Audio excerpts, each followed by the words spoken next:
We're live with Eagles training camp observations up to this point. What are we? Like 10 days into training camp? Had about 5 or 6 practices, couple walkthroughs, some closed to the media, some not. We're starting to learn a little bit of something about this team. We're going to talk about it. It's Football Friday. We're talking football. I think we might talk some other things. You never know. But trending in the AM right here on Philadelphia Sports Network starts in 30 seconds.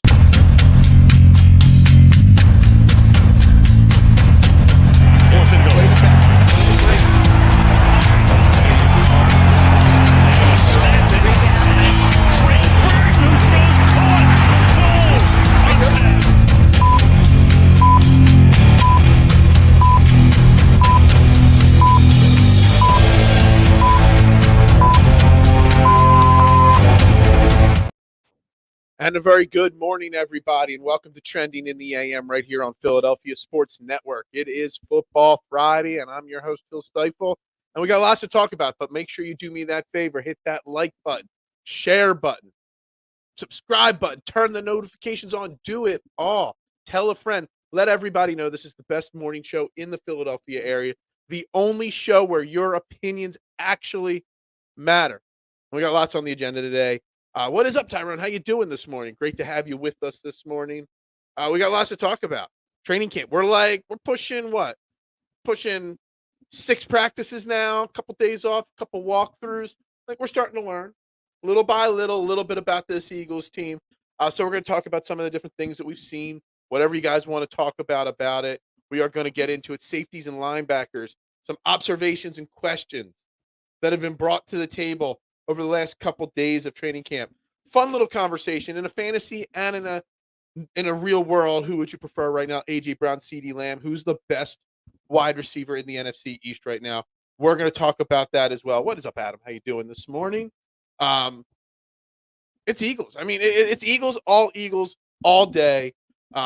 True. What's going on? Everybody's in bright and early this morning. They want to talk football. I mean, we could talk baseball and Michael Lorenzen and his great outing with the Phillies, but nah, we won't do that. We haven't mentioned Montrezl Harrell's ACL tear, but nah, we don't need to do that. It's all football. The likes help us out. Let's get this show on the road. Training camp observations. What are we learning about this Eagles team so far? And I think yesterday's show, I don't know if it was Tyrone or somebody else, brought up the interesting conversation point about what this offense will look like with Brian Johnson in charge of calling the plays instead of Shane Steichen. And I want to start it there because we are learning a little bit about the offense. Quez Watkins, we saw A.J. Brown returning kicks. I don't think that was a real legit thing. Well, it was, but I don't think it's for anything purpose.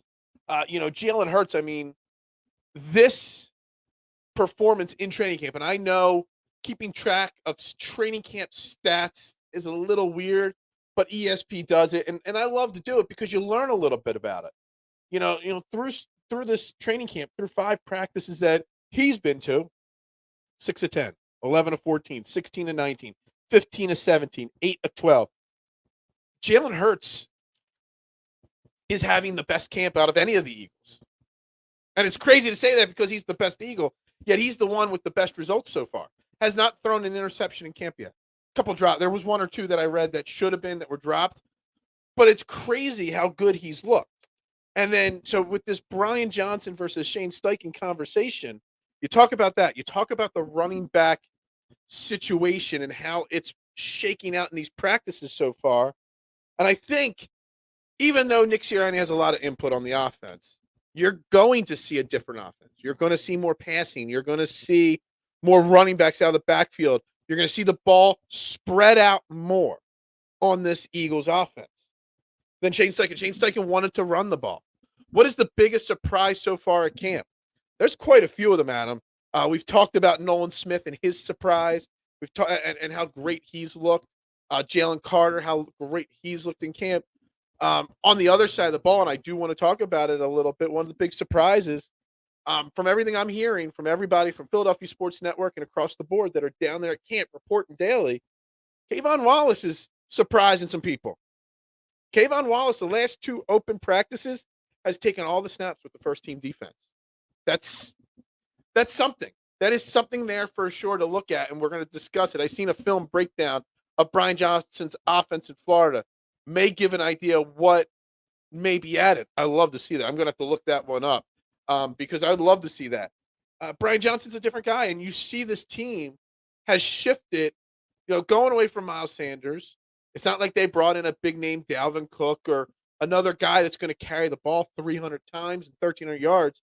All we hear about out of camp so far, Drew, is about Swift, Penny, Scott, Gainwell, Sermon catching the ball in the backfield, splitting carries. I think it's really, really going to be interesting to see how that plays out.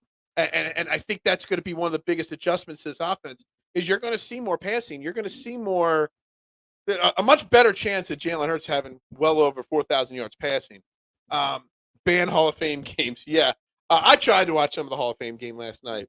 But, I mean, watching Kelly Mond versus Zach Wilson, not my idea of good quality football. And don't forget, guys, Kellen Mond last night, starter for the Browns. They had one guy, Chrissy Simzio or whatever his name is there, right there on the NBC broadcast. I'm pretty sure he had him ranked higher than Jalen Hurts 2 years ago on his top 40 quarterback list. And last night showed how much of a joke that really is.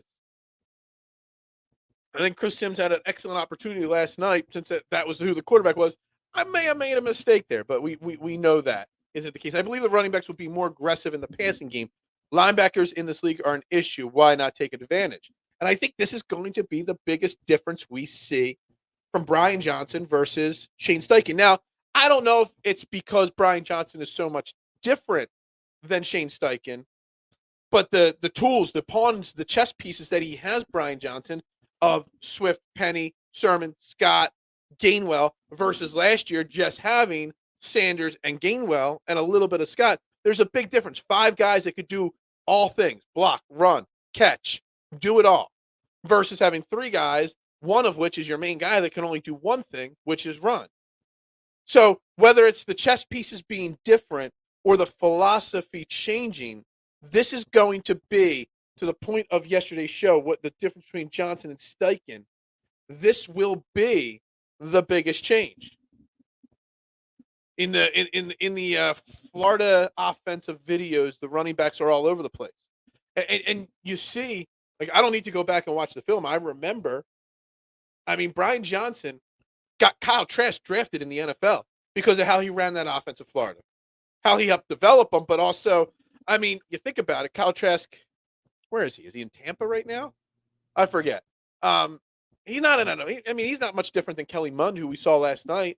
He's not a starting caliber NFL quarterback, but he looked great and played great in Florida under Brian Johnson and how that offense was run. Yo, what is up, Jason? How you doing? We're talking observations and, as Adam said, surprises from what we're reading about with Eagles training camp. Right now, 10 days into training camp, it's an exciting time. I think we could see more empty sets with running back splits. Drew, maybe empty sets, but I think you're going to also definitely see a bunch of, I don't know. I know 11 personnel is the basic personnel. I know 12 personnel is the 2 tight end set. I think you're going to see a lot of sets, and I don't know what you would call it, having 2 running backs back there. You're going to see running back, Gainwell and Swift on the field at the same time. You're going to see Penny and Swift on the field at the same time. You're going to see a lot of different random combos in that backfield.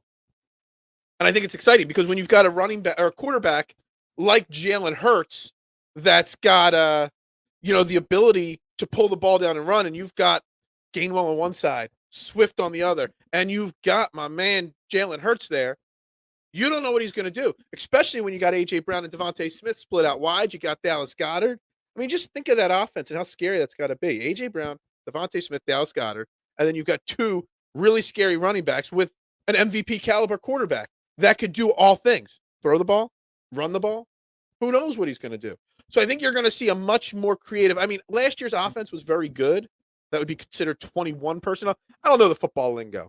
I won't stand here and say I know more about football because I played football, because I didn't really play football. I was always told football was too dangerous for me. And it obviously was because I destroyed and shattered my leg in college playing a pickup game of football. So obviously my parents were right on that one. Um, but just think about when you're the opposing defense and you've got those three receiving options, Goddard, Brown, and Smith, and you've got two running backs. The opposing defenses aren't going to know who to stop, who to cover, where the ball's going to go. And Jalen Hurts has proven already that he is more than capable of making the right decisions on any given play. When there's an RPO, 9 times out of 10, he is making the right decision with the ball. So it's going to be a different looking offense. It's going to be a scarier looking offense. And I think it's going to, create a lot of great mismatches for these opposing defenses. But they just don't know where to go. And someone brought up yesterday, I don't know if it was Deebs, our guest, or one of the comments, that Jalen Hurts needs to be better on third down. Well, I mean, we're looking at his numbers through training camp so far. I mean, he's just better all across the board. He has spent the time getting better on offense. 21 personnel on first and second down gives the multiplicity they can throw or run based on down and distance. Absolutely. And when you have all this variety, it's really, really interesting. I'm gonna work on for next week at some point. Next week's shows might be a little different.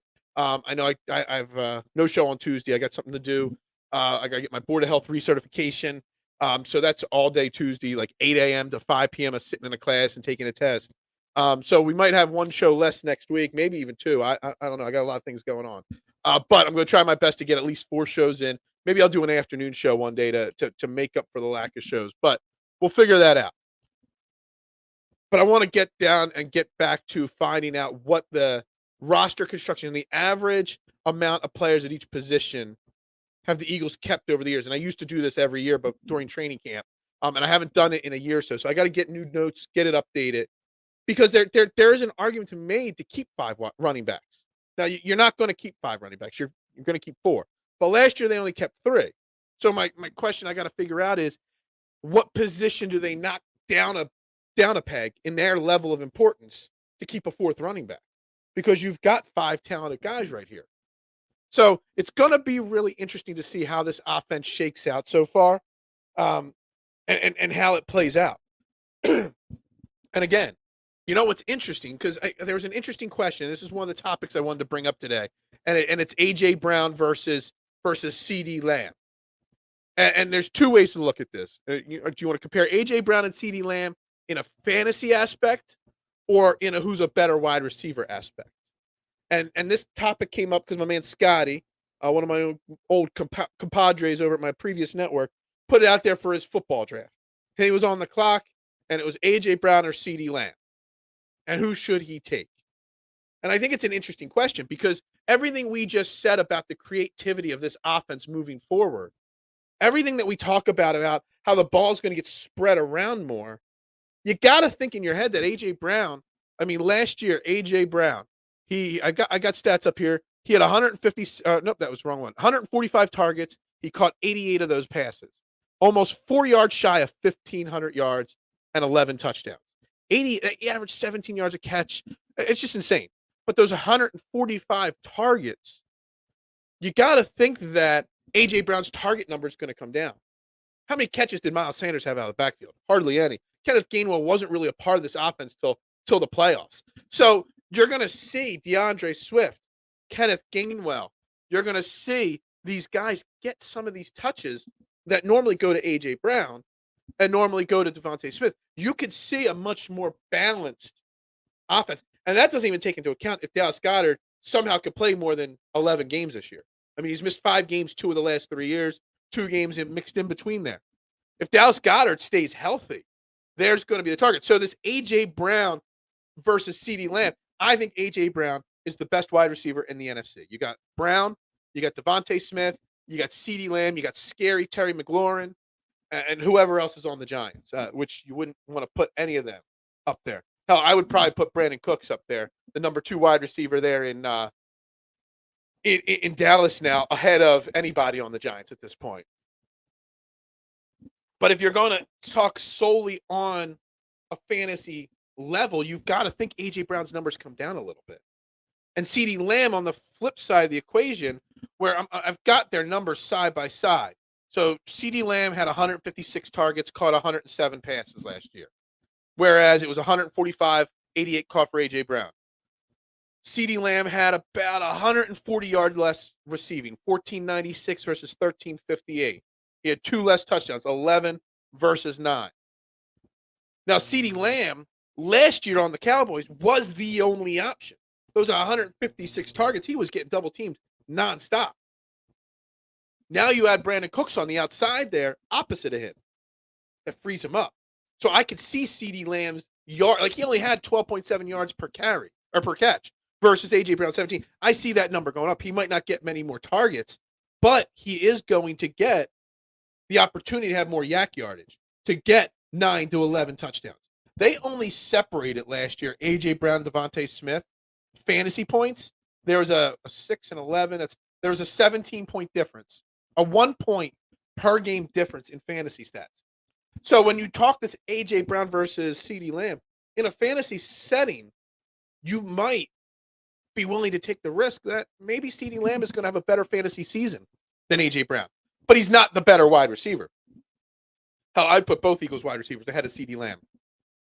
In a pure talent, who am I building my team around type football player?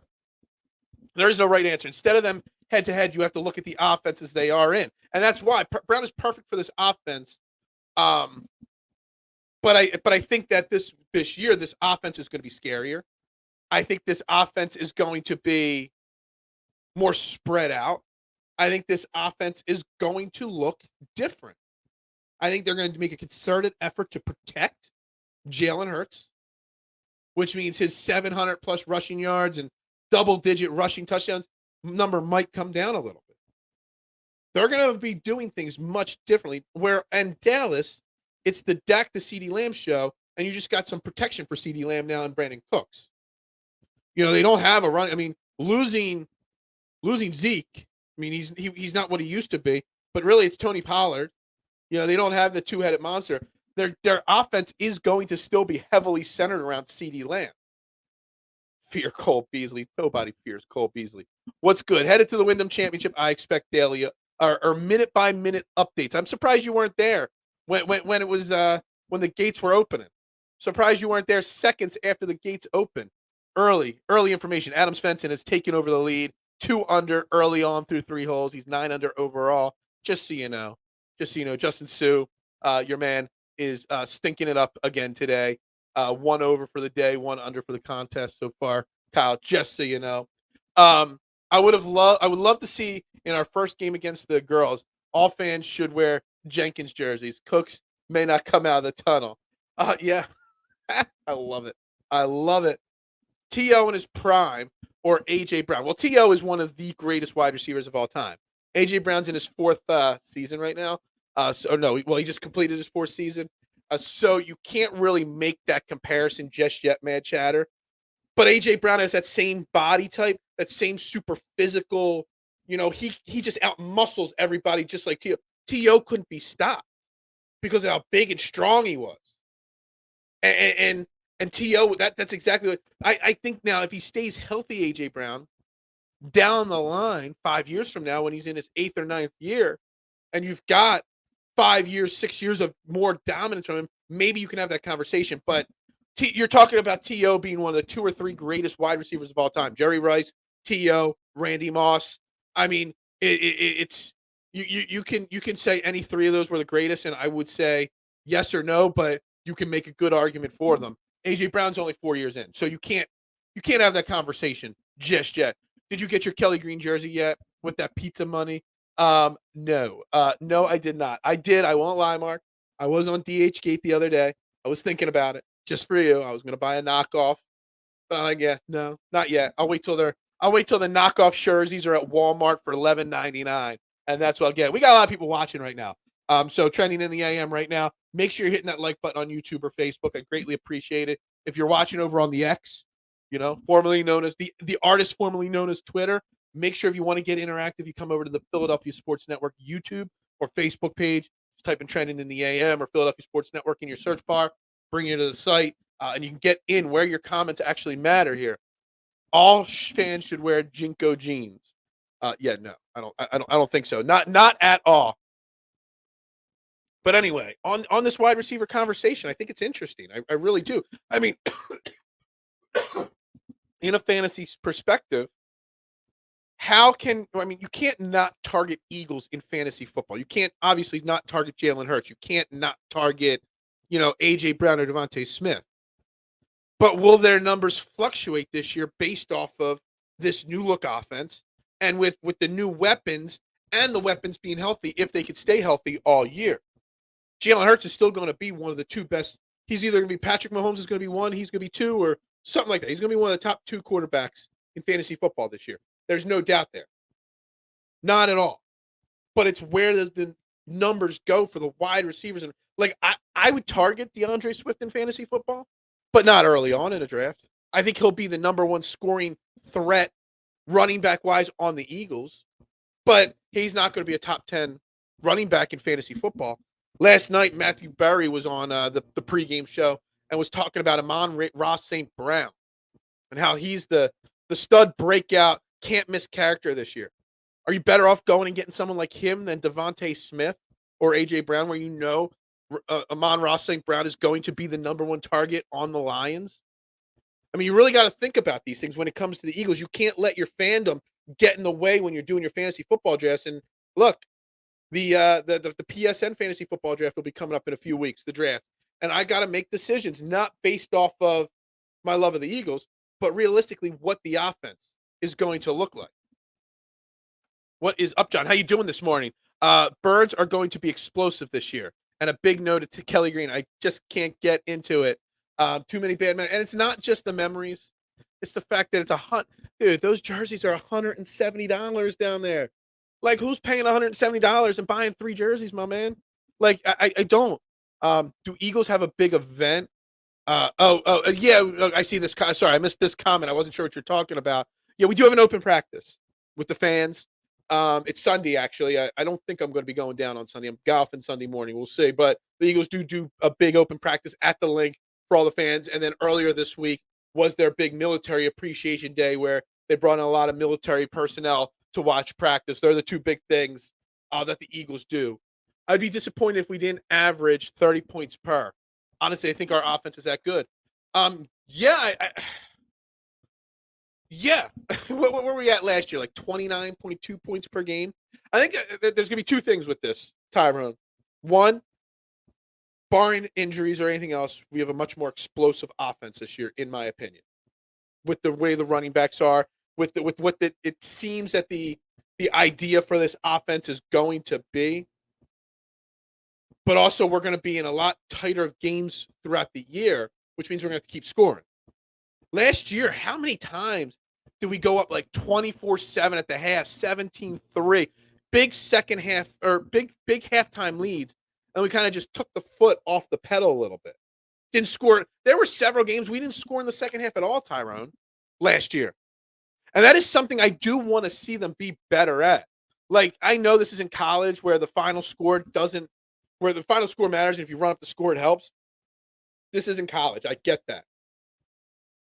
But I want to see the Eagles be able to keep that foot on the pedal going forward and not let off. Like, so many times last year they did that, and it was frustrating at the time. We let teams back into games a few times. If you see me, we'll have Kelly Green's Hurts jersey with the tag still on, because you're going to return it after you wear it, right? I absolutely let my fandom affect my fantasy football decisions. Don't draft clown girls and the NFC East. Yeah, I mean, that's always a problem. It is. But I try to not let the fandom affect me. I will, in all my fantasy football drafts, be targeting Jalen Hurts because I think he's going to be amazing again this year. He's going to walk on water more now than ever before. I get that. We just need to understand that the distribution of touches on the Eagles offense is going to change a little bit. You're still going to see big numbers from everybody. But I think between DeAndre Swift and what he's going to do and Dallas Goedert, you got to think he can't miss 5 games again. If Dallas Goedert only misses two, say, misses one game because of banged up, maybe he sits the 17th game because we've got the number one seed locked up. You got to think 3 more games at Dallas Goedert is going to equal 200, 300 more yards, another touchdown or two. Well, they're going to come from somewhere. So unless we're scoring over 30 points a game and our offense is putting up even more yards and stats, then the overall team itself, those numbers are going to have to come from somewhere. Because we always got 17 plus in the second quarter. Yeah, I get that. And the problem is, don't you want to see them, if they're up 24-10 at halftime, don't you want them to score another 14 or 17 in the second half? Like, I'd like to see them keep the pressure on in these games. I forget, but I remember 3 or 4 are floating in my head where I just remember us having this big lead and just letting the other team hang around. It's like that the quote from Rounders, check, check, check. All you do is check. You slow played. You trapped me. You know, that's all they did. You know, they let the other teams back in all the time. I want to see better third quarters. I want to see them coming out at halftime better off. Yes, play through the third quarter before coasting. I want to see them play a full 4 quarters. I want to see them play 4 quarters every game. I don't want the foot off the pedal in the fourth quarter, even if we're up. Yeah, you might be able to run the ball and whatnot more and milk the clock more, but man, you gotta keep that pressure on your opponents. Let the other teams, so that when we get to Kansas City, Buffalo, Dallas, with that tough late part of our schedule, that we're hemming and hawing. We're going full force ahead because that's what we want. AJ and Brown are good second or third wide receivers on fantasy teams. AJ Brown and Devontae Smith, I would be very happy with them being my number 1 wide receivers, depending on who the second is and who your quarterback is. And fantasy football is so subjective. Like, it's so interesting. Like, you can't say that, I made a bad. You got to wait till the draft's done. You got to see your whole team. And then you got to see the teams of your opponents and really see how you judge them. But I'm excited for fantasy football this year. I got to get back into my one league where, I took second place last year, and even with all the cheating going on, not really cheating, just a joke, but try to get my title that is rightfully mine back in that league. And then the PSN, I don't know anything about these PSN guys. I don't know them that well. I'm just getting used to them. I've only been on PSN since April.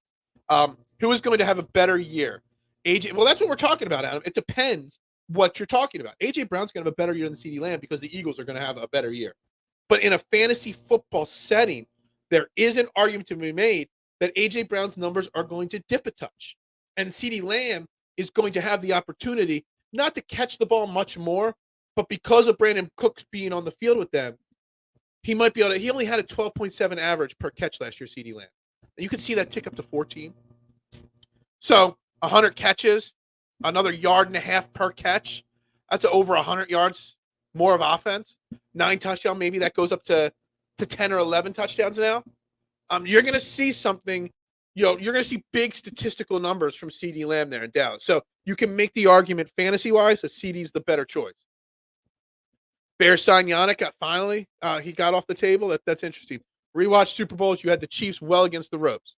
We did. 3 mistakes. That's all it was. Phil overrates Smith. No, that is a banishment type comment here. AJ is top 5 wide receiver. You can make an argument for that. You really can. Obviously, you got Justin Jefferson, Devontae Adams, Cooper Kupp, who's hurt again, Stephon Diggs, AJ Brown. But he's right there with all those guys, 100%. AJ Brown is way better than Lamb. He's way tougher. He's way more physical.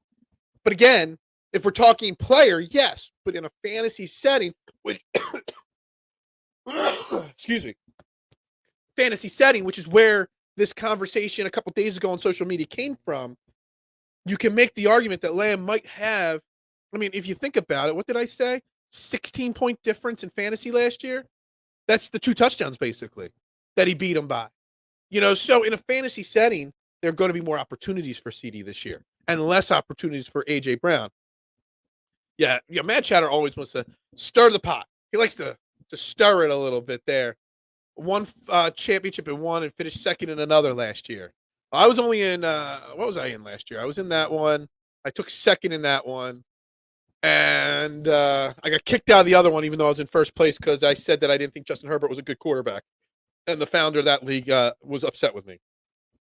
Long story, but Smith is so underrated. It's not funny. Not sure what we're watching. Yeah, look, Tyrone. How many times have I said it on this show that Devontae Smith by the end of this year will be the better wide receiver, the best wide receiver on the Eagles? We're going to be talking about where was it here up here that AJ is a top 5 wide receiver. We're going to be talking about Devontae Smith being a top 5 wide receiver at the end of this year. There is no doubt in my mind that AJ Brown or Devontae Smith is a top 5 wide receiver in the NFL by the end of the year. He is that good. And Smith is easily 1,800-yard guy in an offense that features him. Yeah, if he was on an offense if he was in Minnesota's offense, he'd be putting up similar numbers to Justin Jefferson. If he was in Dallas, he'd be putting up way bigger numbers than CeeDee Lamb. If he was could you put Devontae Smith in Kansas City with Patrick Mahomes, where he's got no wide receivers? Put Devontae Smith in Kansas City, he's going to put 1,800 yards on the board easily. I mean, he's that talented. But and this is the problem in Philadelphia when you're talking fantasy aspect of it. The ball is going to be spread around a lot. There are a lot of mouths to feed on this offense. And you're going to have to see it. Some games you're going to see. What wasn't there games last year? Didn't game 1 Devontae Smith only have like 1 catch last year? Or maybe no catches last year? Like, you're going to see games where AJ Brown has 2 catches and 20 yards. And Devontae Smith has 120 yards. You're going to see games where Dallas Goedert has 3 touchdowns, but no one else does. You're going to see games where DeAndre Swift leads the team in receiving. It's going to be so many different options. And that's why in a fantasy perspective, you kind of got to maybe knock them all down just a notch. Not Jalen Hurts, because Jalen Hurts is still the driving force behind the offense. Make sure you're hitting the like button. Only having 12 likes on YouTube means you guys think the Cowboys are great. If you think the Cowboys are going to win the division, don't like this video. But if you think the Eagles are going to beat the Cowboys, you better hit that like button, Facebook or YouTube. You got to. I need more likes on these videos, guys. Watching a ton of film doesn't mean you know how to break the film down, man, chatter. I ain't gonna lie. But yeah, I mean, this offense is going to be scary. This offense has the opportunity to get over that 30 points per game. This offense has so much creativity behind it that it is going to be scary. Those are great problems. Who can the defense focus in on here? Yeah, I mean, like I said, no matter what offense the Eagles put out there, if you go, we talked about it at the start of the show. If you put AJ Brown, Devontae Smith, Dallas Goedert, and then you put Gainwell and Swift in the backfield, and then all of a sudden, Jalen Hurts does some kind of a signal. DeAndre Swift goes and runs and splits out wide at AJ Brown. Now, who's going to cover Devontae Smith or DeAndre Swift if he's out there in the flat now? A linebacker? Are you going to trust a linebacker covering Swift, or somebody shifts out and then you got a mismatch for AJ Brown? There's so much creativity that can get in on this offense when you're this deep. It obviously all comes down to health. It all comes down to working out the kinks in camp here. But if you're looking at the numbers again, I mean, Jalen Hurts is somewhere passing around 70% in camp. He's thrown no interceptions, and the passing rating or the percentage, it's one thing in camp. But the fact that he's not making mistakes in training camp is such a positive sign, because he's never been a big mistake person, but he's even getting better at it on a regular basis. I love you, man, Cheddar. It's all in good fun in the morning. I would select Hurts, Goddard, and Smith in fantasy. It depends on when. Some will be diluted because everything else will spread out. It's not, I'm not saying not to select AJ Brown or not to select Devontae Smith. I'm just saying maybe, if AJ Brown's there and CeeDee Lamb is there at pick 12 in the end of the first round, maybe AJ Brown's not a first round pick. If AJ Brown puts up 1,500 yards and 11 touchdowns, that's a first round quality pick right there in a PPR league. But in the grand scheme of things this year, you got to think those numbers tick down a little bit. So maybe you just don't pick him in the first. Maybe AJ Brown becomes a second round pick. Maybe Devontae Smith goes from early second to late second. Dallas Goedert from the third or fourth tight end taken to maybe the fifth or sixth tight end taken. You just be a little bit more conservative with your targeting of Eagles players. Devontae Smith, dark horse, first team All-Pro, bookmark. Dude, I don't need to bookmark it. I don't doubt this. I got to change the subject here for a second to this Devontae Smith. What kind of a contract is Devontae Smith going to get this offseason? Or after this season? Like, look, this season hasn't started yet, but next offseason, that is going to be the number one topic of conversation. Devontae Smith getting paid. A.J. Brown's on like a 5-year, 20, like he's making about $20-25 million a year. You got to think Devontae Smith is going to get paid as much, if not more, than A.J. Brown. Like, just think about that. And A.J. Brown's a youngin'. I mean, we all act like A.J. Brown's this veteran that's been in this league for ages. But no, I mean, he's only 25 years old. You know, Devontae Smith's, what, 24? But, man, just think about it. What is a contract for Devontae? It's not going to be Justin Jefferson money, but it's going to be close. Like, that's how good Devontae Smith is, and how he restructures this deal or extends him. It's gonna have repercussions for the future of this team, because you've got a lot of guys that are going to need to get paid in the future. Jalen Carter, Jordan Davis, Nolan Smith, Nakobe Dean, all these youngins on defense. Landon Dickerson's going to need to get paid, and he's an all-pro type player. It's going to be interesting. Let's settle this chat. You have to give away one wide receiver. You're giving away Little Smith or T.O. Brown. Look. Don't be racking on a Devontae Smith, my man. You're going to see. You're going to see what we all see. Hurts needs to throw for 4K with north of 25 touchdowns, and Cap. Well, I would highly doubt. I mean, his track record isn't the double digits interceptions. He doesn't make mistakes.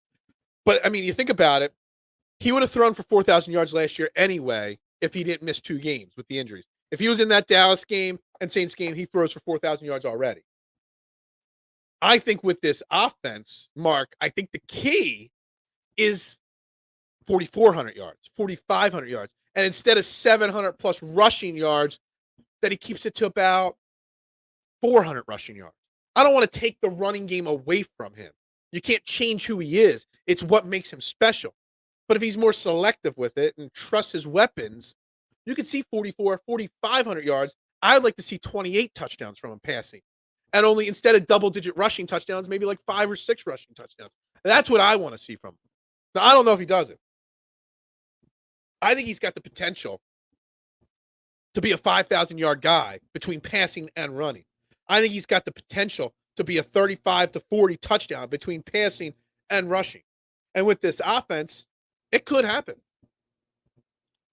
We do have a good tight end. We do. Huge money if he's that good. He's going to get so much money. I don't know about fantasy, but I'm taking AJ. Well, yeah. See, that's the thing. That's why, Marshawn, we're having, there's 2 different sizes. In fantasy, they're neck and neck. Last year, AJ outscored CeeDee by 16 fantasy points over the whole season. Less than 1 point per week. But in real life, AJ's much better than CeeDee Lamb. But this year, CeeDee is going to be the focal point of an offense. AJ Brown is going to be one piece of this magical puzzle that we're going to put up 30-plus points per game. The Eagles are slanted to have about $55 million in cap space next year. Not worried about it. Yeah, okay. So, not worried about it. But you're going to have to rework Hassan Reddick's contract. You're going to have to extend Landon Dickerson, Devontae Smith. Who else is next year on the agenda? I don't even know who else is. There's somebody else I'm missing that'll be on the agenda next year. Maybe Milton Williams. It's not going to be big money. Problem with Milton Williams is if Milton Williams has a season I expect on defense, that somebody else will pay him pretty big. That's the interesting one right there. He's triple threat, pass, rushing, and mine. I think that's fantastic. I mean, it's so true. He's got the mental makeup, the Mamba mentality, the whole lock screen thing. And then when he's asked by Peter King about it, and Jalen Hurts' response is, I wish you guys didn't know about that. Like, that's it. Like, he is that much. He's the ultimate leader. He's the ultimate guy you want on your team. You guys can have Dawson Knox. Well, we've got Dallas Goedert, 4,500 passing yards, 500 rushing yards, and 20. Yeah. I think 4,500 passing yards and keeping it around 400 to 500 rushing yards is very realistic. 25 passing touchdowns, maybe 6 rushing touchdowns, something in that range. I'm very, very, very content if that would be the case. Always got to put a Fox's Pizza shout out on there. All I have to say is Howie. Yeah, I mean, I'm not worried about him not getting the deal done. I'm just curious if he's as good as I think he is, and a lot of you agree with me that he is Devontae Smith. How much money is too much money to spend? Can you pay two wide receivers, A.J. Brown and Devontae Smith, big money and build a winning team? Like you got X amount of salary cap money, and then you got to divvy it up to each position. Can you pay big money to two wide receivers? Do any other teams have two wide receivers making north of $20 million on them? I think last year the Rams did with Kupp and Allen Robinson, and that was a complete disaster. I think they were both over 20 million, or Allen Robinson was close to 20 million, maybe. Imagine when CeeDee doesn't get the ball at key moments. I can see him now telling Dak, "Yeah, well, that's a problem." And I won't lie. I'm going to throw this out there. We always talk about Eagles culture and Eagles, no one player is bigger than the team, and what if, law of averages, some drama happens here. You got to think. A.J. Brown is that kind of guy too. A.J. Brown is a little bit of a diva. A.J. Brown's a little bit of a whatever. Now, Jalen Hurts, he's his friend and keeps him reeled in. But what if A.J. Brown goes 3 games?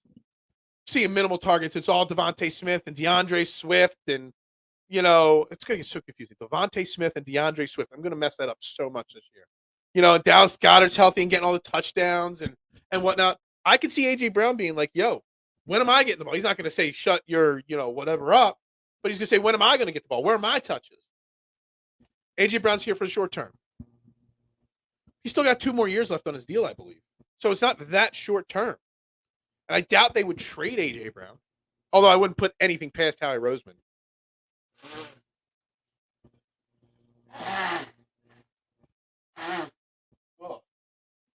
Man, I think I got a cold coming on here or something. I would say quarterback Zach Wilson to the XFL. Dude, Zach Wilson looked terrible last night. Kellen Mond looked terrible. I tried. I turned on Impact Wrestling for you wrestling fans. Freddie, are you in there? I turned Impact Wrestling on last night. Watched a little bit of that over that Thursday night Hall of Fame football game. It is football, and it's great to see football. And I had it on for the pregame and the start just because it's football. But, man, it was some rough football to watch for sure last night. AJ's also the guy who told Howie, trade me to wherever Hurts go if you don't give him that contract. Yeah, maybe A.J. Brown. Maybe I overread into the thought process that A.J. Brown might be a diva. Maybe all A.J. Brown does is wants to win and wants to stay with Jalen Hurts because he knows that one of the best chances to win is with him as his quarterback. Look, I'm not trying to start divisiveness between A.J. Brown and Devontae Smith. I don't want drama. I don't think any of that. I just think that Devontae Smith is going to get bigger money than A.J. Brown at some point. It's just a matter of how does Howie make it work. And, the $55 million in cap space you mentioned before, that doesn't count in a year or two when the salary cap's going to boom up. You're going to see salaries go up and salary cap go up big time when the new TV money goes into effect. I think it's, 2 years when the new money goes into effect? You're going to see so much more going on. And that's why you see a lot of these contracts with 2025, 2026 out, because there's going to be a lot of restructuring going on when the cap goes up for these players. Does Philly media have window tack now just Hurts $250 million piece? I don't even know what any of that means there, man. Sometimes your words just don't make sense to me. Maybe it's a Buffalo slang. If running back Zero Smith has a big year, he's going to want a piece of the pie. I know how he doesn't pay running backs. Your thoughts? DeAndre Swift. I've already heard rumors, first, John, that Howie has already had talks with Swift's representatives that DeAndre Swift could get signed to a longer-term deal now. And that is Howie's MO. Let's lock these pieces up now before they hit free agency or hit their peak of value. I remember, I think I read somewhere that they were looking at doing a 2-year extension, $4 or $5 million a year, something like that. And DeAndre Swift may take that now. That security, that financial security. But if he plays out the year and he plays well, he'll get more money next year. But then there's the conversation with running backs. There's the conversation with injuries in running backs. Do you take that security now or not? Or do you gamble on yourself? And as a running back, it's very hard to gamble on yourself right now. And Howie Roseman sees that and knows that. And I really think he knows that DeAndre Swift could get locked up now for a few years if he has a really good season. You're also going to have Kenneth Gainwell coming up. This will be Kenny Gainwell's third year, I believe. So his rookie contract's going to be coming up to get extended next year as well. There's a lot that's got going on. There's a lot of young guys that he's going to have to make decisions. Super Bowl window closing talk. I don't think there is that talk in Philadelphia right now because the Eagles Super Bowl window is just opening. It just opened last year. And we weren't even supposed to make the Super Bowl last year. The window was just starting to open last year. And then it's moving into, Jalen Hurts. He's still so young, and A.J. Brown. There's so much youth on this team that you got to think the window is at least 5 or 6 years. That we hope to get to at least 3 of the next 6 Super Bowls, to win 1 or 2 in the next 6 years. I really think the window is so open right now that you don't have to worry about it even having that conversation in Philadelphia right now. You can have it with the Sixers that their championship window is closing, for sure, but not the Eagles. AJ is definitely a diva, but he has brought to this team standards.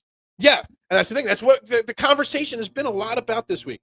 The culture, the Eagles culture. You come to Philly, and you instantly buy into that culture that Howie, Nicky Sixpacks, and Jalen Hurts puts out there. Yeah, absolutely. And then this final part, they care more about the Super Bowl than the rivalry with the Cowboys or the Niners. It's so true. Yeah, the window is open. Yeah, as long as Jalen Hurts is our quarterback and has that desire and drive to win, that window is going to be open for a long, long time. Kelly Mund stinks. Yeah, I mean, if you didn't know that, then I'll question your football knowledge if you didn't know that. Super window is at least 5 to 6 years, and we will win at least 2. I really don't think it's John. Like, if you asked me before 2017 when we had never won a Super Bowl, just take that Super Bowl away and say it's so hard to say because we had never won one. But just think about it. Like, it's not a stretch right now. It's not a stretch to say we're going to win 2 Super Bowls in the next 6 years because we're so set up for success. And guys, I look over here on the side screen. I see we still only have 12 likes on YouTube. We've had up to 25 people at a time watching, but only 12 people can hit the like button. Guys, be better. Help me out. Likes equal views. We got 33 minutes left in the show here. If you want overtime, there better be some more likes on Facebook. And dude, again, four likes on Facebook. Man, Facebook's going to pass YouTube for viewership. That's unacceptable, guys. Got to pound that like button. Got to tell everybody. Send that link out to everybody to join this show. Take me a few O-line players and a wide receiver, you're done. Yeah, but see, the thing is, Howie Roseman keeps building and keeps grooming these guys. I know, amateur hour with these likes on YouTube, man. Amateur hour. I do want to transition and talk a little defense. We can get back to the offense later on, if you guys want to, but I do want to bring up the defense a little bit. And 2 things on defense, not named Nolan Smith and Jalen Carter, that I want to talk about. Last year's Super Bowl still hurts a little bit. We really had them. We did. Like, just think about that. We'll get to the defense in a second. Like, I say I'm over it, but really, if you think about it, we had it. We had it. 3 mistakes. The holding penalty, which it was a holding penalty. I'm not saying it was the wrong call. I'm saying it was the bad timing on the call. You let it go all game long, but it was a penalty. Jalen Hurts fumble. Kills me. Because Jalen Hurts that's not Jalen Hurts. The Isaac Seumalo false start before the Jalen Hurts fumble. If that doesn't happen, maybe he doesn't fumble the ball. And then who knows what happens going into the second half. There's so much right there. So much that happened in that small little window. Even if he just doesn't hold him there and they just let him score Bradbury. When you get the ball back with two minutes left, who doesn't think that Jalen Hurts will lead the game-winning drive there? I mean, you literally had one of the greatest Super Bowl performances ever for a quarterback in Jalen Hurts, and it was in a losing effort, but this close. I mean, James Bradbury, I accept that he owns it. I accept that he owns up to his mistake. He's not making excuses like the 49ers do on a daily basis. He's doing it. On a positive note, you almost had them. Everyone says you will sleepwalk back. Look, there ain't going to be no sleepwalking. The NFL is a tough football. It is one of the most competitive leagues in all sports. It ain't going to be a sleepwalk. But we are set up to do that because we have a great team, a great manager, a great general manager, and a great coach that's got everybody's on the same page. Howie has finally figured out how to draft players. Yeah, and he does it. He drafts players that are mentally and physically prepared to play in the big moments. Alabama, Georgia, Clemson, the big name players from the big name schools. That's what he's getting. And that gets them ready. That's why Landon Dickerson's ready to go right away. Cam Jurgens can slide over to right guard and just play. That's why you got Kellen Ringo fighting for time. Getting guys from big schools. All right, we'll move on. Let's talk a little defense in a second here. I swear I'm not over it. I can taste the champagne. I hate champagne. I thought we were going to do it too, my man. I did. Like when we won in 17, like every play of that Super Bowl with Nick Foles and that team, I was like, when's the next shoe going to drop and we're going to lose? I had no positive feelings in that Super Bowl, and we won it. But with Jalen Hurts last year, I legitimately thought that entire game we were the better team. We had them. We were winning that game. Like the game we lost, I had all the confidence we were going to win. The one Super Bowl we win, I had no confidence we were going to win. Go figure. All right, defense. Two things I want to bring up from the defense that we really got to talk about. Nolan Smith, Jalen Carter, they get all the hype. They get all the talk. Hassan Reddick, his contract, gets all the talk. But two things, linebacker and safety. Definitely need to be discussed. First off, linebacker. The lack of depth at linebacker is showing in my observations of camp. Yesterday, Nakobe Dean got banged up, injured. I don't know what you want to call it. He left the field of practice, never came back to practice. The way the medical staff were holding his helmet means he wanted to get back to practice, so maybe it wasn't serious, but they were just being cautious with him. I get it. But then something happens to Nakobe Dean. You are left with Nicholas Morrow and Christian Ellis as your two main linebackers. Howie Roseman, wake up. That is not good enough. You got to do something better there. Nakobe Dean hasn't shined. Yeah, precautious. Look, I'm having trouble this morning, man. I'm not fully there this morning. I think it's this Devontae Smith, play on words. It's really killing me. My words are all over the place this morning. But you get what I'm saying. And what I'm saying is, Nakobe Dean hasn't impressed. And the other two guys, if something happens to Nakobe Dean, we're in serious trouble. We're going to talk safety in a minute here, but I kind of feel like going out and finding another linebacker right now, and not just a depth piece. A legit guy that could start opposite Nakobe Dean is absolutely necessary. They have cap space. They have draft capital. They need to find somebody in an unhappy situation and go and get that player and bring him to Philadelphia sooner rather than later so they can start learning the defense. When I see Nakobe Dean leave practice and I've got to have Ellis and Morrow on the field at the same time, I'm worried. It's a brilliant I can't even say that word without butchering it. Safety would be a work in progress. I believe it will work itself out. Linebacker, I worry. Yeah, and safety, you compare the line, we all wanted Budda Baker here. But you kind of see safety's working itself out. Sidney Brown's impressing, Reed Blankenship's impressing. Do you know who's been playing the number one safeties with the starters on safety? You know who's been starting at safety on defense with the number ones? Kayvon Wallace. And he's been playing well in a starting role in practice. Terrell Edmunds is already being bumped down. I said it when we brought in Terrell Edmunds. It was a depth piece. It wasn't as good as people thought. He's an okay role player, a veteran, a guy that's been around the league. The fact that Kayvon Wallace is pushing Terrell Edmunds and Sidney Brown for starting playing time opposite of Reed Blankenship is telling me something. And I love it. And George, if you're watching, I know you're gonna hate me and you're gonna DM me about this. But I love the thought process and the story if Kayvon Wallace can earn a starting role. A guy that we've all called bust, we've all titled him a bust, we've all written Kayvon Wallace off. And he goes out here in his final year of his contract, his rookie contract, and proves that he could start in the NFL. Wow. That's a success story right there. I love those. Never like he could have given up by now. You see Jalen Reagor and how he gave up basically and just became a head case and he bounces around now and he's nothing. Kayvon Wallace, on the other hand, I mean, he was being touted. When we drafted Kayvon Wallace, we were saying, or well, at least experts were saying, we got Brian Dawkins Light here. This guy's going to be the next B-Doc in Philly. That's some pretty lofty expectations. And he just never was. But he hasn't given up. He's worked. He's played on special teams. He's done this and that. He puts the effort in. And if he's your starting safety week 1, I would say, I mean, I would have bet $1 million that there was no chance that ever happened. But now you've got him playing well. You've got Sidney Brown, who, yes, John, is opening eyes with Blankenship. You've got Reed Blankenship. You've got actual depth at safety.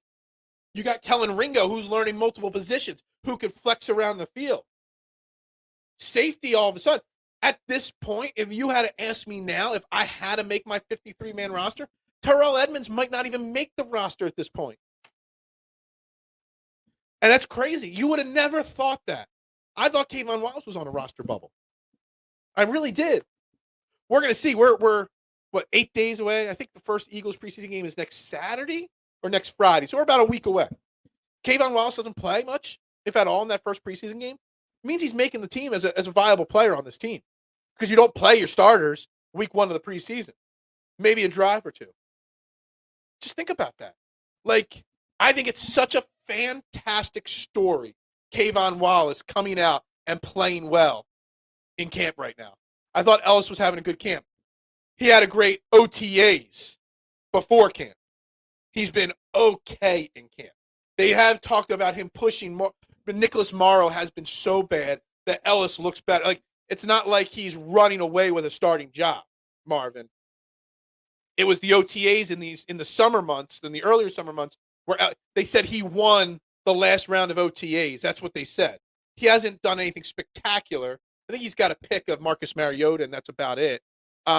It's just that Nicholas Morrow has been so bad that Ellis might be the guy that wins that job. There is no world where I think Ellis is having a great camp where he's earned the role. He's earning the role by default almost, in my opinion.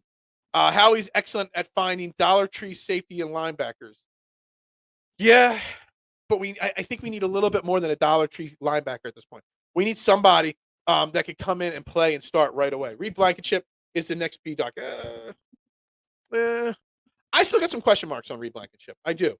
I still got to see more from him. I think Edmund is better than a role player. He has a pedigree. He's not special, but you can have a special. You can't have special all over the field. All right, I get that. But what's it say, Tyrone, about you as a player if Kayvon Wallace is taking the snaps away from you, and not just a few snaps away from you in camp, like all of them? All reports that I'm reading is Kayvon Wallace is starting with the ones in camp every single day now. We're not 2 days into practice. We've had 5 open practices, 2 closed, and a couple days off. That says something to me right there. Our starters are on the roster right now. This roster is just slightly behind 22 and 17. You think this roster is behind last year's roster on defense? I don't know. I don't know if I agree with that, Mark. I think our roster is right on par with last year, if not a smidge better as a whole. I think it's interesting, though. Fun fact, Reed Blankenship hangs out at Merriman Pub during karaoke night. True story. I want to know, Mark, what's your go-to karaoke song? Mark submits his little ticket to the karaoke host. What song is Mark Moscatelli singing on karaoke night? I don't know. I really need to know what the go-to song is. I used to host karaoke on cruise ships. I hated it. Because if I heard one more person sing, any of those over-the-top used songs, Jimmy Buffett's Margaritaville, American Pie, some of the other, it's just like, can't take it. Mark, you sing Enter Sandman? I really don't think that's a karaoke song. It's a little weird. Like, when you sing karaoke, you sing fun songs. Enter Sandman, it's like, that's a little weird, but pretty funny.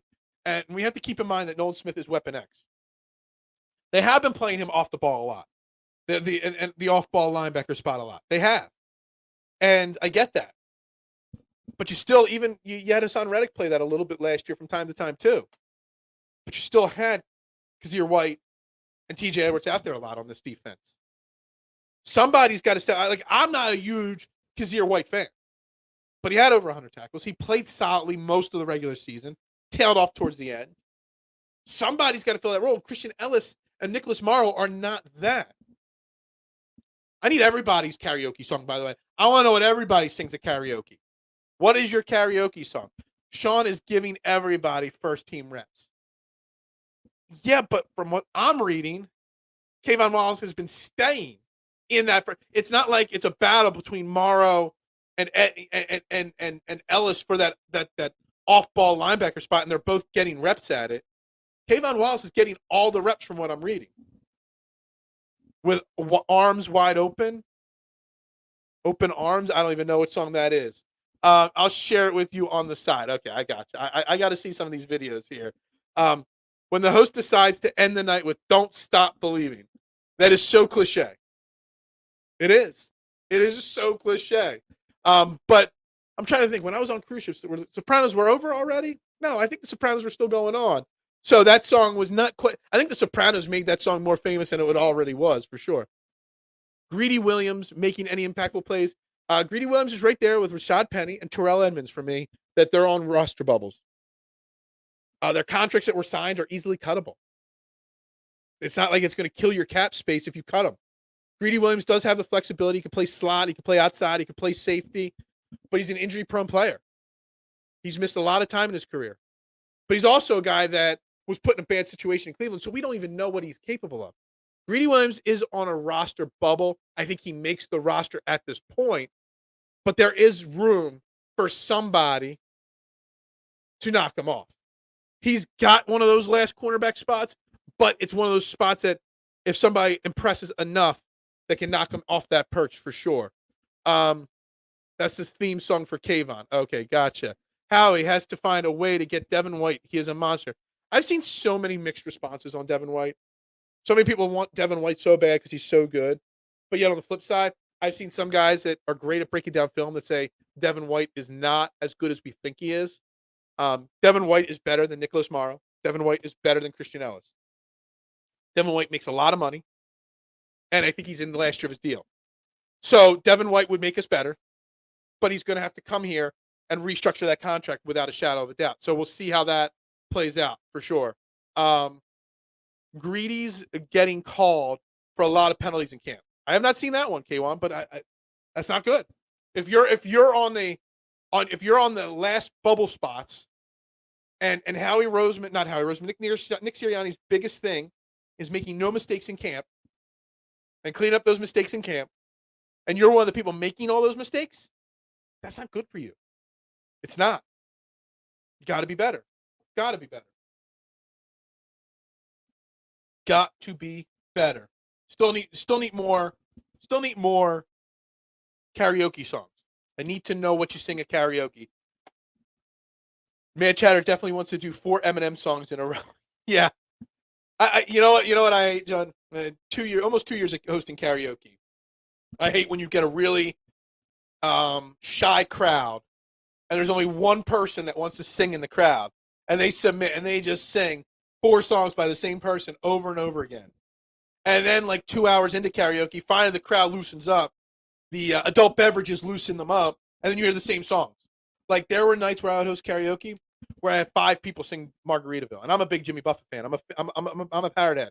But man, if I hear one more person sing that song in karaoke some nights, I was literally going to go insane. The Greedy Williams is Per Kemsky. You know, I don't know why I follow him, but his stuff just doesn't show up on my timeline. I got to go do a better job of finding Kemsky. I want to try to hit him up and try to get him on this show one morning. I think his insight would be great. He's going to tell the host he knows there's no other slips and nobody would mind. In fact, we would all totally love to see him do it. We're going to do a trending in the AM karaoke day or something like that. You may be a tough guy, but when Don't Stop Believing comes on, you're nothing but a small-time girl living in a lonely world. Marshawn, I love you. That's hilarious. So funny the way you phrase it. I actually thought I was reading an actual comment. And then I realized I was just reading the lyrics. I love it. I really need to see a preseason game before I lose my mind here. 1 week, Tyrone. 1 week. Next weekend. I don't know about you, but I'm ready. Saturday night. Next week. I don't even care if not one starter plays. I just need something. I can't wait till not this upcoming Monday, the next show, the next Monday, when we can just overreact to preseason game 1. And Tanner McKee should be the number 2 quarterback on this team because he lights it up on the field or something. Like, I can't wait. I can't wait. Live Like You Are Dying to. Oh, that's such a depressing song. But it's a great song. Fantastic song. For sure, though. I love that song. It just makes me tear up every time I hear it. 2 trailer park girls go round the outside, round the outside, round the outside. That's the most singing you're gonna get out of me. Sid Vicious version of My Way would be my karaoke. All the Frank Sinatra karaoke's are always fun for sure. In the Air Tonight. Boom, boom, boom, boom, boom, boom. Yeah. Best drumming lead singer there is in the business, for sure. And you have to do the drumming, air drums for that song whenever it comes on. Living on a Prayer. That's just classic for a DJ in general. Whenever I put that song on and when you turn the volume down, you get the whole crowd to sing along. Pretty entertaining, pretty fun stuff right there. But yeah, back onto this defense. Let's. I got a few good ones there, for sure.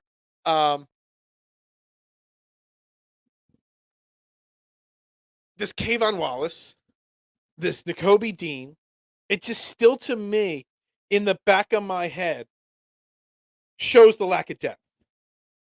It does. And we're spending all this time talking about Kayvon Wallace and Morrow and Nakobe Dean and all these guys, and it's like we talk about this window of the Super Bowl being open. Well, you want to win a Super Bowl, don't you? Like, this is what you're asking Howie Roseman, or when Nick Sirianni's asking Howie Roseman. We won a Super Bowl, right? Like, you got to give me better. Like, if Kayvon Wallace is winning that safety spot, it tells me something's wrong. If we got to take Nolan Smith and make him into a linebacker, when he should be doing is getting after the quarterback, we got a problem. When Sean Bradley and Davian Taylor are working their way to a starting spot after all, I mean, Davian Taylor would fall into that Kayvon Wallace, I can't believe it kind of role that he's stepping up into. But man, that says something about your team. When outcasts are able to push the guys you brought in to start. Oh my God, Sweet Caroline. Oh, Jesus. Hands, touching hands. Oh my God. When you host karaoke as much as I have in my life, there are certain songs that you just can't hear anymore. And when I hear that song come on the radio, it's kind of like, turn it off. Like, change the channel. Like, it's just a song that I just can't take anymore. I can't. Good times and never. You guys with those song lyrics, man. I love it. I love it. I love it. I hate it, but I love it. I don't know what in the world. Oh, it's Mark's fault, because Mark's the one that said way up here that somebody goes to his Reed Blankenship, hangs out at the Merriman Pub. We're gonna have to all storm the Merriman Pub on a karaoke night, for sure. So good, so good. That's what this show is. So good. But you guys are disappointing me with the likes. I mean, got 16 people like it or watching right now, and we got 13 likes on YouTube, 4 on Facebook. Guys, come on. We need more linebackers and safeties for sure. We do. And I don't think we just need another depth piece. Like, we need to go out. Like, last year, we go out and get Chauncey Gardner-Johnson, a starter. Like, that's what we need right now. We need somebody that can go out there at safety or linebacker and start immediately. But in my opinion, I almost feel like we need 2 linebackers. Like, we need somebody that can start opposite Nakobe Dean, take some of the pressure off of Nakobe Dean. There's a lot of pressure on Nakobe Dean right now. A lot of it. And I think he can handle it. But if he got, like, say, a Devin White type to sit next to him or stand next to him on the field of battle, take some of the pressure off of him. But then also you want, somebody better than Nicholas Morrow, or, he strikes me as like an Eric Wilson, who we brought in 2021, like a guy that was just, okay. When we weren't Super Bowl contenders in 2021, and you bring in just okay guys, and that's what Morrow, and that's what Terrell Edmunds are. They're like Adams and Wilson from a few years ago. We need better. We do. I think Wilson plays his way off the team. He's been on the team for 3 years. He's at least earned a hard look. He plays his way off the team. Hold on. So he's playing well, but he plays himself off the team because someone else gives him a big contract at the end of the year, maybe. Look, he's earned this look. He's earned this chance. And maybe he's getting all these reps, maybe because Howie's trying to use him as trade bait somehow. Maybe, dangle him out there. Look at all this great footage we got on him. Look at all the great reports that are coming. Maybe you guys want him. I don't know. But Terrell Edmunds, I said it when we signed him, wasn't the answer, and he still isn't the answer.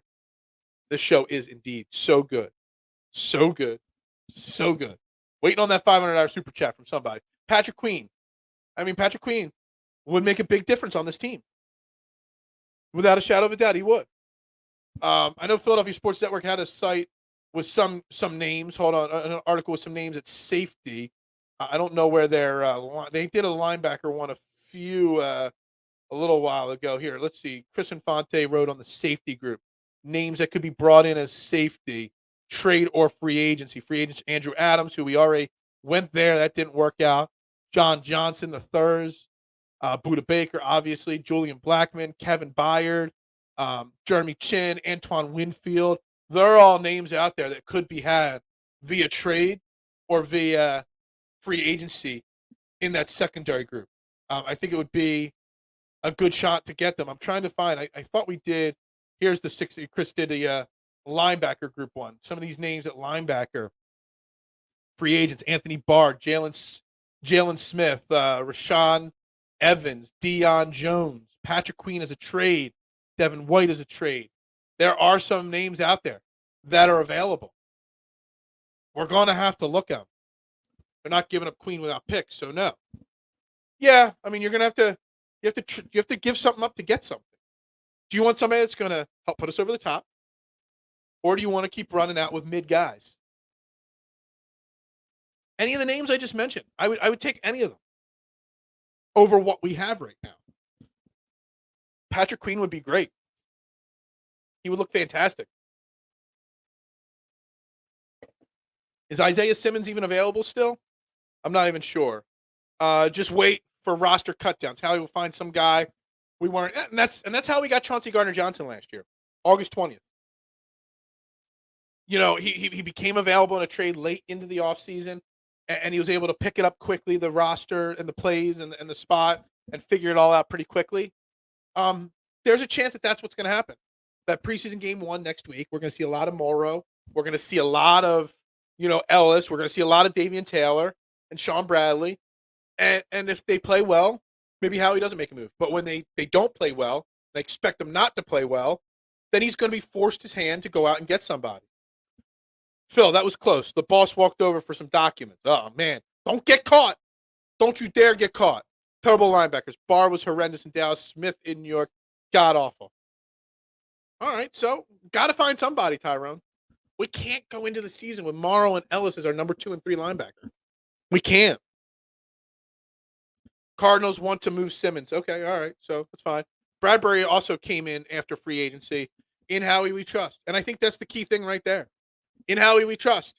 We got to have faith that Howie is going to do the right thing and not leave us out to dry. He knows the Super Bowl window. He knows it's there for the next 5 to 6 years.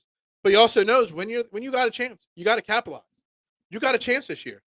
Anthony Barr might be washed. It's kind of crazy. Got to know when to hold him and when to fold him. But we got a bunch of fold'ems. We got a bunch of 7-2. We got a bunch of dead man hands, a bunch of 10 deuces, a bunch of Texas Dolly hands there. We got at linebacker. Got to do better.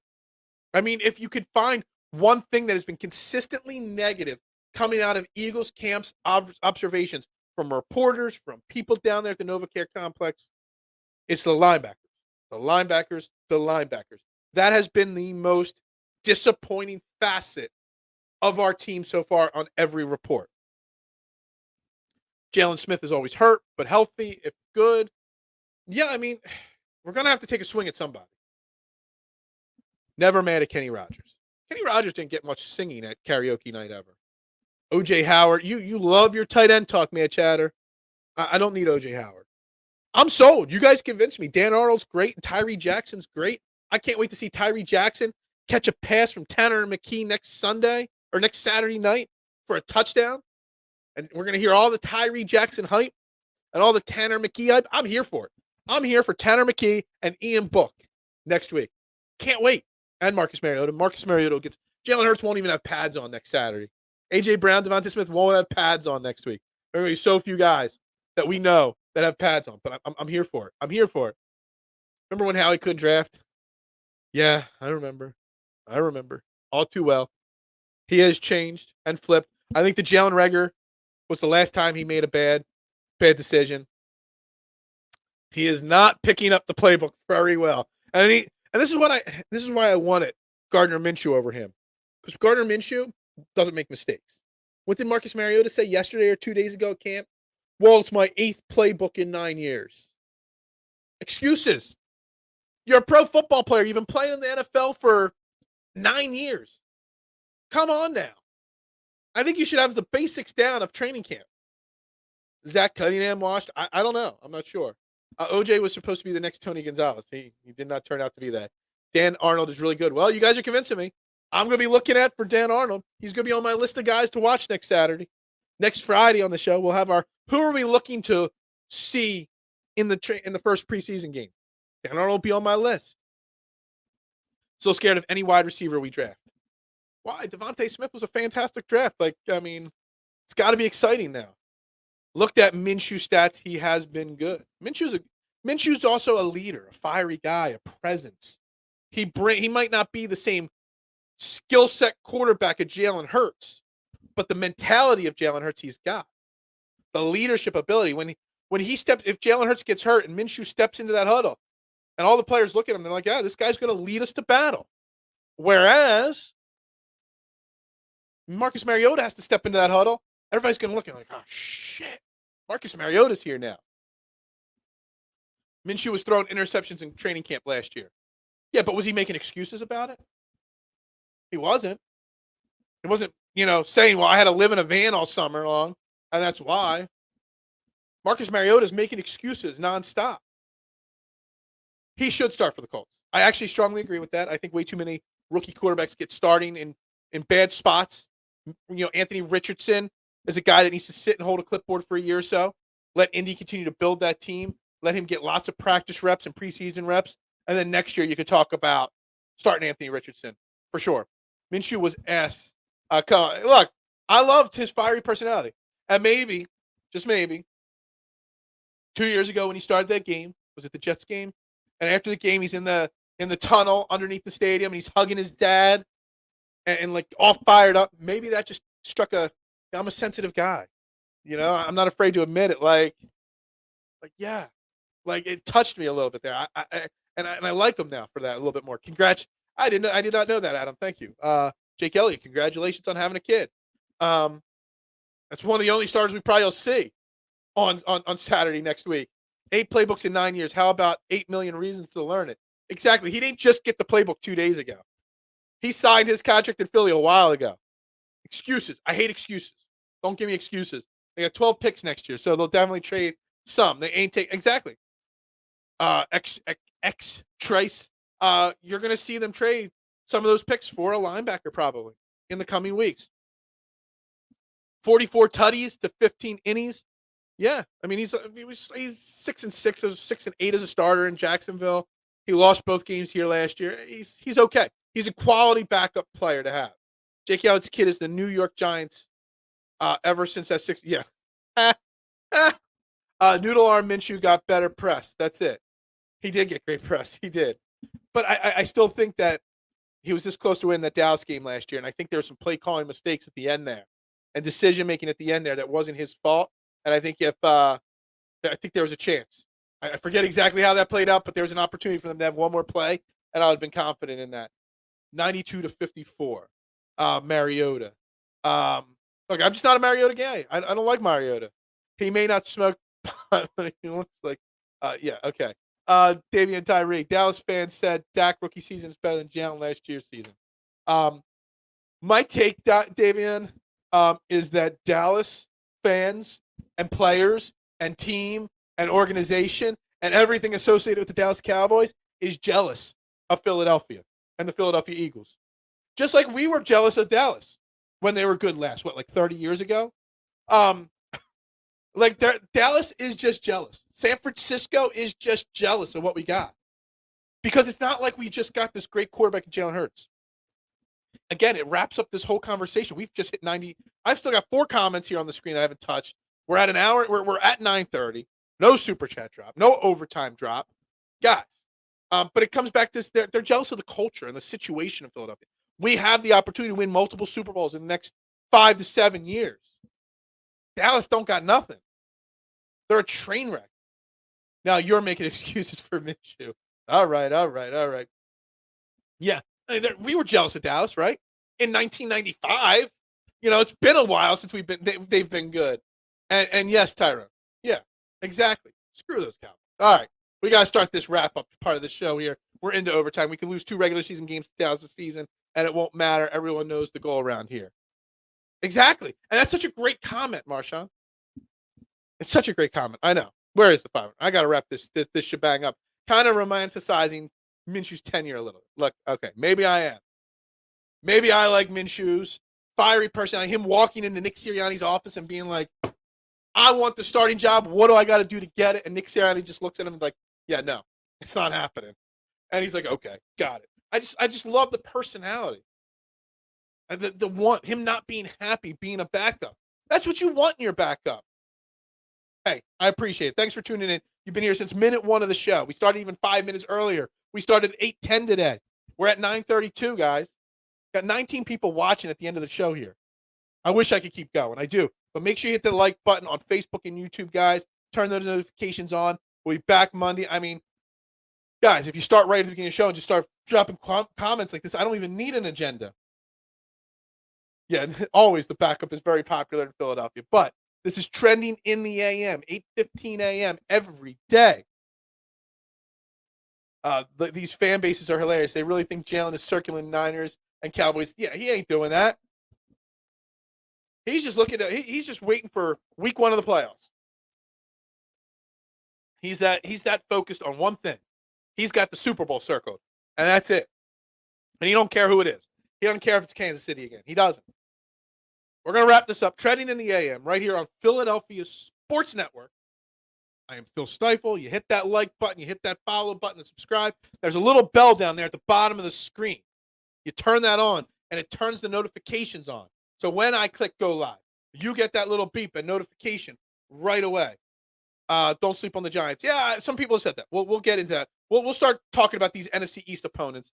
Jalen's preparing for the Chiefs. That's right. Thank you very much, John. I greatly appreciate it. Go Phillies. We got to sweep those Royals this weekend. Final warning that the show is ending here today. Did you ever know you were my hero? I am your hero. I'm everybody's hero. I'm my own hero. That's right. Awesome show. Thank you, guys. Hey, Trending the AM on Philadelphia Sports Network. I am Phil Stiefel. We'll see you next week, guys.